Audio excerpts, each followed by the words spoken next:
All right, we are back, folks, with your favorite podcast of the week. This is Location Weekly, episode number 449, and Aubriana and I are recording late at night. It's into our evenings here on January the 28th. Aubriana, how are you? You've had an interesting week already. I have. I have reported for my first ever jury duty, and today I got chosen to be on the jury. So I am in for a fun-filled week, I hear.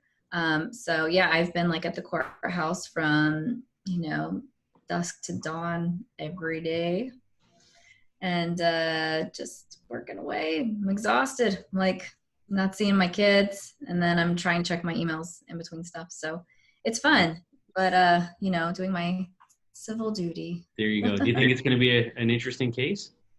I think so. I do. Okay. Yeah. So Yeah. I mean, it just started today, and so far it's been pretty interesting. I wish I had some popcorn, but we'll see how it goes. There you go. All right, cool. Well, we've got a pretty straightforward show for you this week. Three industry news stories, three member news stories, quite a lot of activity going on in our industry, which we're going to talk about, funding and acquisitions and those kinds of things. What else is going on? Are you going anywhere anytime soon? I am. So in a couple of weeks, I head to Desert Springs, California for the IAB ALM event. So I'm looking forward to that. Some good speakers, definitely, some good brands and agencies to connect with out there for us at Gather Lab. And then just a short time after that, I'll be heading to Barcelona for Mobile World Congress. And it's been probably 3 years since I've been, so I'm excited to get back and see how it's changed or grown in the past few years. But yeah, so if you are going to either of those events, please hit me up, let me know, come say hi. I would love to meet a listener in person, There you go. It's always fun. Cool. Well, that's great. And we've got a couple of things going on too at the LBMA. So I am going to be in Europe next week because on February 6th and 7th in Germany, we have our LOCA conference, which is the big LBMA sort of annual gathering of primarily the European member base. So excited about that. And obviously Karsten and the whole team will be geared up for that. And then in a couple weeks following, on the 19th of February, I'll be in Puerto Rico because we are launching our new LBMA chapter there. So yeah, lots of stuff happening this year. And one of the big things we'll be announcing next week is at LOCA is, sort of celebrating our 10 years of operation at the LBMA. So we'll talk more about that next week. But we'll be sharing a whole bunch of new branding and kind of new programs and things that we're launching. So lots of things happening this year. Yeah, I keep telling Karsten 1 year I'm going to get to LOCA. Yeah, you need to. All right, let's jump into it. So we'll start off with our industry news. As always, you can kick that off for us. All right. So this is just more of an announcement, but friends at Xmode have actually made an interesting acquisition. So this is kind of continuing the trend of companies sort of moving location data and assets around and diversifying some things. We've seen this with several companies, and UK-based Location Sciences has actually sold their location data assets to Xmode. So this is really interesting because, one, this makes Xmode now the largest data provider for GDPR compliant data in the UK from their, opt-in, opt-out way that they do things. And they are still, it still positions them very favorably as a leading provider for EU data as a whole. So, I think this is interesting because we're seeing a dive in a lot of data providers. We're seeing less in quality and coverage and metrics from all those different perspectives. This is something that we see firsthand here, at Gather Lab. So we are very aware that a lot of legislation and just kind of movement in the industry and is changing the way that things are done and the way that data is handled and sourced. And so we are seeing those changes, but I would say that, Xmode has been very strategic I've known Josh and his team for, quite a few many years. And I think they've been very strategic in their approach in terms of how they're going to be compliant, what is their growth going to look like? And, from that standpoint, I think they'll have a lot of success here. And so I think we'll see a lot of continued growth in their expansion and coverage, specifically in maybe harder to find, areas where there's data shortages, if you will. So congrats to Xmode on that. And well, I imagine we're going to hear more of these stories. We talked about, I think it was LiveRamp who just, kind of sent off some of their stuff to Cubic. And we've seen, some other moves and even some more that we have later on in the show that we'll talk about. So new trend, it's kind of continuing on some of our predictions that we talked about a few weeks ago. Yeah, and it's definitely, we're early in the year, but it looks like it's going to be a year of interesting consolidations and activity in that way in our industry, as people are having to deal with sort of the reality of new regulatory paradigms and other things. So yeah, I think for me, the most interesting part of this story, though, is to be completely honest, like this came out of the blue for me, this particular acquisition. Obviously known both of these companies for a long time, Xmode and Josh and the team and the guys at Location Sciences as well. But, it was just like early last year, Location Sciences was making a big push into the US market and announcing all this expansion and whatnot. So it's kind of like strange to me, like, here we are, just a few months later, and all of a sudden, they're sort of out of the game and, have sold off their assets to Xmode. So, I think, sort of validation of what we've been talking about in the industry and sort of the, truth in data and respect for, the regulatory environment that we're in. And at the same time, I think that, I think companies who are trying to grow in our space, are going to need to definitely proceed with a lot more caution than they did in the past. So, yeah. Definitely. Interesting acquisition. So, all right, moving on to our second story.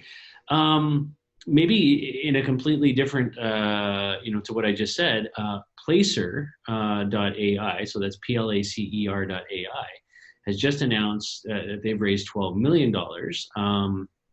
And this is primarily focused on expansion into the US market. So this is another interesting company. I believe these guys are, have some, background in the Israeli market, as where they're kind of, technology is coming from. They've got a wide array of venture partners involved in this round. They had raised previously from Irish Angel Ventures, Array Ventures, Stage Venture Partners, and this new round is led by JBV Capital and includes Aleph, Reciprocal Ventures, and OCA Ventures. So, but $12 million to really push into the market. This is a company that I think is really moving quickly right now. I saw them; they had a stand at NRF when I was there last week in New York. So they're really making investments into the U.S. market in particular. They've got quite a good stable of brand customers in their portfolio. I know these guys do all kinds of interesting work with restaurant chains and retail brands and such as well. So definitely something to pay attention to, I think, because while you have some consolidation acquisition going on in the market, I think it does also create opportunities for folks from, say, Europe to come into North America, or vice versa, for that matter. So I don't know. I mean, I'm happy to see that that people can raise money in this environment, because obviously I'm trying to do that too, for ground level. So that's good. Yeah, I mean, it's interesting to me. I think there's already a pretty good, place in the market for this type of business. We see other, member companies that sort of play in this space, like Reveal, and maybe, you may see somebody like even like a Ground Truth, or, some of these others that are sort of playing in that same space in terms of, foot traffic and attribution. So it's interesting that, you know, a company who may not have already been here in the US is trying to expand. So I guess maybe the market is not as crowded as we think it is, or maybe less businesses are actually leveraging that data. So I don't know. We'll see. I don't know that I have like a strong feeling about which way that's going to go. That specific part of the industry. Obviously, I think we're going to see growth and change overall, but yeah, time will tell. So another though, not a placer, but a stasher, is getting $2.5 million in funding. Now, this is part of the sort of sharing economy, but this specifically is the luggage sharing economy. So it's not really sharing luggage. It sounds like that, but it's not. It's actually this app that you can coordinate places to stash your luggage when you're traveling. So you think of, travelers that are like business travelers, convention goers, tourists that are in different areas. You have to check out of your hotel. Your flight's not till that evening. So you need a place to stash your luggage in the area. And so this helps, people like you and I stash our luggage for a few hours for a little bit while you take care of the things you want to take care of. And what's kind of interesting, the benefit here is a twofold. So one, all of the consumers who utilize Stasher actually get up to, I think it's like £1,000 in coverage, insurance coverage for damages or theft or loss. And so that's for the temporary, temporarily stored items. So that's kind of a nice like little bonus, and plus that you get that insurance. I'm not sure that you get that with the front desk at your hotel. So that's kind of cool. And then businesses actually want to be part of this economy because they are getting about 50% of the proceeds for the storage fees. So that's a pretty nice, split there, starting out here. So I think that's good. And they've expanded, when they started out, they were just in a handful of cities, and now they are in 250 cities. And they've worked with some pretty, well-recognized brands like Marriott, Hotels.com, Expedia, Accor, and some others as well. So I think this is interesting. I think that, this is something that I would probably use at some point if I needed to. Especially, a lot of times I'll just end up like storing my luggage at the hotel and then have to kind of go out of my way to go back to the hotel to pick it up later on, just because you don't really know where you're going, or like if you're going to have a place to store it wherever it is that you have meetings that day. So if you could kind of search nearby based on where you'll be, I like this. $2.5 million isn't a ton of capital raised, but I think that this is probably a pretty viable solution. It says that they do have one other competitor in the space right now, but I think this is good for Stasher. Yeah, I like this. As somebody like yourself who travels a ton, there's always those situations where there's a long delay between when you have to check out, when your flight is, or whatever. In fact, as I'm listening to you talk about this, I'm like, this is exactly what I need next week, next Tuesday in London. So I fly in overnight from Toronto into London, and I land there, and I'm actually not staying anywhere in the city. I'm just there for the day. I've got a couple presentations and meetings, and I actually fly directly that same evening. So I actually don't even stay anywhere. I'm just there for the day. But having somewhere to kind of stash my luggage for that day, for the hours while I'm in meetings and so on would be fantastic. So I'm gonna actually go download this thing and try it out and see if I can find somewhere near where I have to be to do this, because it sounds great. It's not a ton of money, but when you're starting out, you don't want to be taking in too much capital, right? At the early stages and diluting too much. So it's probably what they need. It looks like they've got some good people involved. Johan Savenstrom is how I'm going to say that. Who's the former president of Hotels.com, is one of the investors in this. So, it looks like they've got some players from the industry who can help steer them in the right direction as well. So I'm looking forward to trying it out and using it next week. So, all right, let us know how it goes. There you go. So that's our industry news stories for this week. We'll shift over now to the member news section, and I'll kick this off with another acquisition story. So this time, one of our longtime member companies Verve Wireless has been acquired by MGI. MGI is short for Media and Games Invest, which is a company headquartered in Germany. Yeah, this is a super fascinating acquisition because Verve has been, when you look at sort of the players in that segment of our industry, there's kind of the big three, right? You got Ground Truth and Verve and ThinkNear, and maybe you could throw Place IQ and a few others in there, but really one of the mainstays of our industry. In terms of location-based ad targeting and programmatic and all that sort of stuff.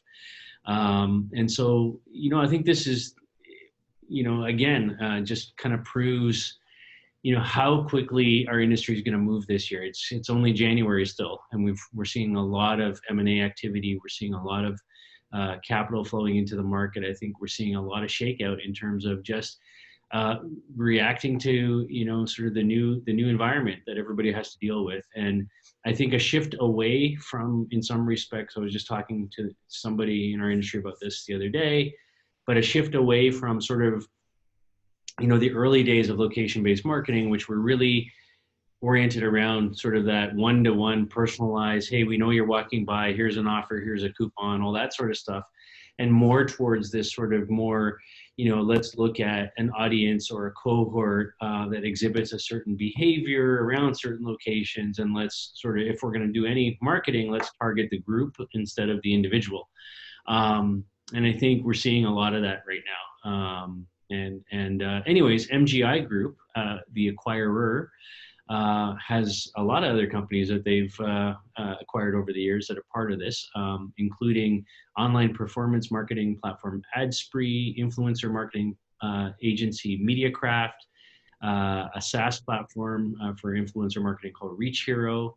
They've got a supply side performance platform called Pub Native, and then they also own Aplift. So they're adding Verve to this portfolio of companies. And really sort of looking for their programmatic mobile, marketplace perspective that they don't have currently or didn't have until now. So that's kind of interesting. And combined, they say, the group, in terms of all their services, represent over 600 million monthly active direct users, over 18 registered patents altogether, and offices in more than 20 countries worldwide. So it's quite a interesting portfolio. So good for Verve. Congrats, Tom. Yeah, we've seen a lot of turnover and change in Verve over the last, 8 years or so. And, we've seen a lot of different changes with leadership and sort of pivoting, in terms of where they're going to play in the space and what they're going to be focused on.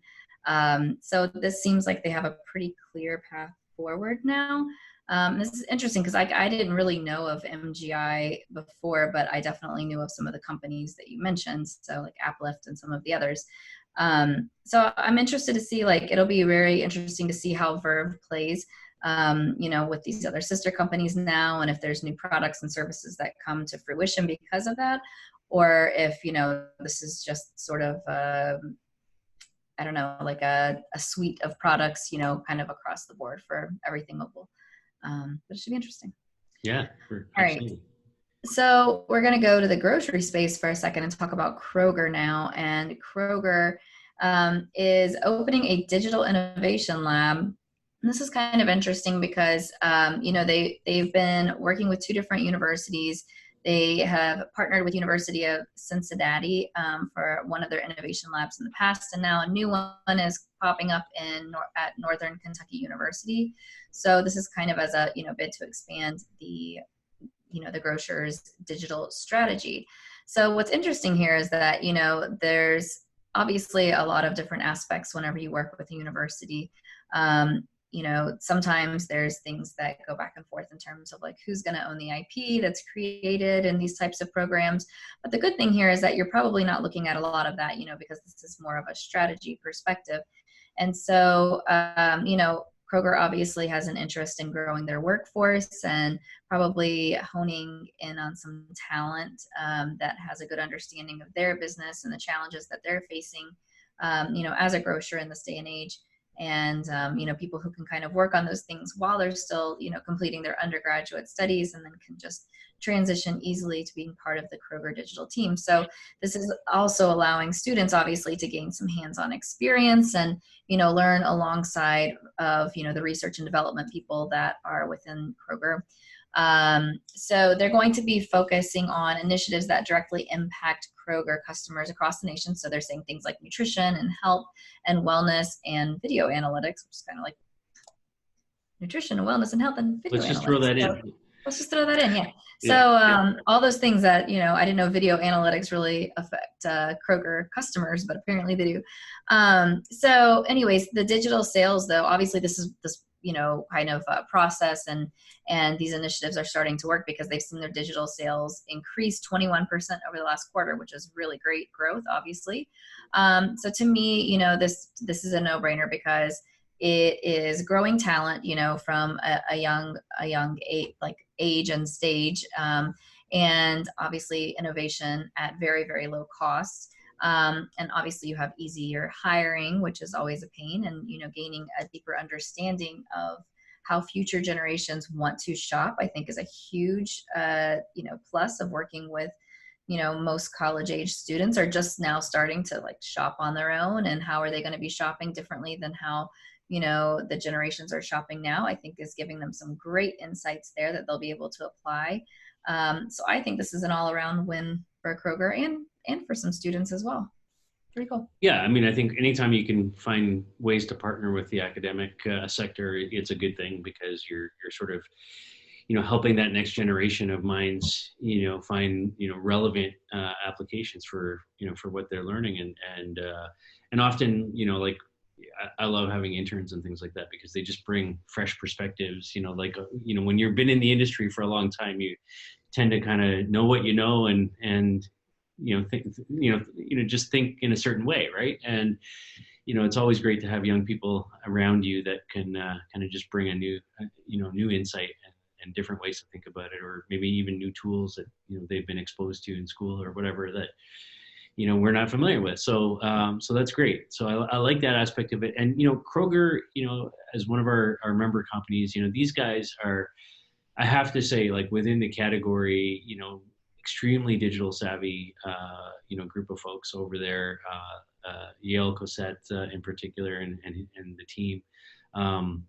These guys are doing all kinds of scan and go, playing around with Amazon Go type technologies. They're getting into digital label shelf labels and experimenting with that type of stuff. They're doing hydroponic growing produce in the stores, and then selling that produce in the stores. They're doing all kinds of crazy things. So I just applaud the effort, and I hope that it's at the end of the day that when I look at companies like this and I see the innovation that they're bringing to the marketplace, and I think it's great from a business branding perspective to see that. And at the same time, I hope that companies like this, while they can kind of look at the successes that they're having there, also think about, okay, what are we doing, not just for the environment, but what are we doing for the rest of the environment, which is the people too, right? That are all part of that. Like we're all sort of one creation, if you will. I don't want to go too far down that, but there's a human side, is my point I'm getting to here. And I think that, when we look at technology innovation, we also need to think about how that technology can make people's lives better at the same time. So there's my soapbox for this week. So, all right. Final story. So kind of going all the way over to Sweden and coming back to the US here. So two Swedish companies that we've worked with for a long time, H&M, the big retail brand, and Klarna, which is a well-known European payments platform, have teamed up, and they are now bringing their joint relationship to the US market. And so Klarna has been working with a number of retailers in Europe for many, many years now, doing all kinds of crazy, very successful things. I know IKEA, Samsung, many other brands use them for payments there. But in particular, what they're bringing to the US market is a new program, which is basically a buy now, pay later type of capability. And so if you're a loyalty member for H&M, basically you can go in and buy anything you want, and then you can make bi-weekly payments, installments, 30 days later with no interest. And this is available both in the online e-commerce site for H&M as well as in the physical stores. And they have more than 5,000 stores worldwide. And so I think it's an interesting thing. I'm kind of two minds on this story, because if I think about it, from my stage in life point of view, and I have this conversation all the time with one of my employees here about, millennials and versus, older people. I already feel like millennials are living on credit and, don't need any more, or any more encouragement. And so like, I feel like in some ways, this is like just encouraging them to go buy more stuff and spend more money that they don't have, and building up debt. But at the end of the day, I think it's an interesting thing in terms of the brand and, potentially, just, connecting with more consumers, driving more loyalty, and selling more product at the end of the day. So I think from that point of view, I think this is a great program. I think people will go buy a bunch of stuff. The nice thing is, even if you decide that what you buy you're not going to keep, you can just return it and you still pay nothing. So that's good. And I guess from that point of view too, there's another aspect to this, which is interesting, because H&M has been one of those companies that's publicly said, like, with all the return goods, and they end up with a lot of sort of excess clothing because it's not, high quality clothing, that they just end up throwing out or giving away or whatever anyway. So, I wonder what the real cost of this is at the end of the day. But from a conceptual perspective, from a loyalty perspective, from a sort of initial revenue generation point of view, I think there's a lot of merit to what they're doing here. Yeah, I mean, I definitely agree with your mindset on this, and it's interesting. I think about like when I first got married and we needed a washer and dryer, so we would do like, okay, Best Buy 0% financing for 18 months. So you pay off your washer and dryer in 18 months, and you're like, yeah, that that makes sense, but it's a large purchase. So it's like, an appliance, something that, when you're first getting started, you don't always have savings like that just around. But, for clothing items, it seems a little different or maybe frivolous to try and finance like your shoes or your shirt. However, I think that, my personal and financial feelings aside, from a sales perspective, I think this is, obviously genius, because people will say yes if they know that they only have to pay $10 every week. Then that's a lot easier than saying yes to $100, ticket today. So I think that this makes sense. I mean, I'm seeing this pop up on like every e-commerce site that I shop on or look at. It's there. It's like, even on Amazon, you can now pay 4 payments of this and 4 payments of that. And I'm like, why do I need 4 payments? Like, let's just pay a payment. But that's not reality for everybody. Yeah. And I also think that there's times that maybe, you have families that have a need and they need to kind of break this up into separate paychecks. And so that's understandable. So I think this could probably help some people who need that flexibility. And hopefully it just won't, crush everybody's credit score and putting people into more debt than all of us Americans and apparently Canadians too are in. So yeah, I think that I'm okay with it, as long as at the same time, there's some sort of education program teaching financial literacy and how to actually manage your finances and budgeting and whatnot, because this could get really scary for somebody if they get really into it, right? You go out, you all of a sudden now you buy one thing here, buy 3 things there, you're doing this on a regular basis. All of a sudden now, like you're paying like $300, $400, $500 a month to H&M for clothing. Like that's and now you can't. No, it's like student loans. Oh wait, that did happen though. Yeah. So we'll see. I don't know. Well, maybe our student loans will all get erased. One Girl can day? help. I don't know. Not in your current environment. All Yeah. right. All right. Until So that's our then, show for this week. 3 industry news stories, 3 member news stories, a wide range array of things there, from acquisitions to financings to buy now, pay later, and very cool digital lab happening for Kroger. So you've been listening to Location Weekly, episode 449. We will be back in some form or fashion next week with yet another show for you. Brianna, have a great time on jury duty. Enjoy your civil duty. And for the rest of you, please give us some likes, some feedback, story ideas. Find us on social media channels, reach out to us. Come visit Brianna, on the road. If you're in Europe, come see me in Frankfurt next week, in Germany. And that's it. We'll see you next week, folks. Have a great one. Bye. bye.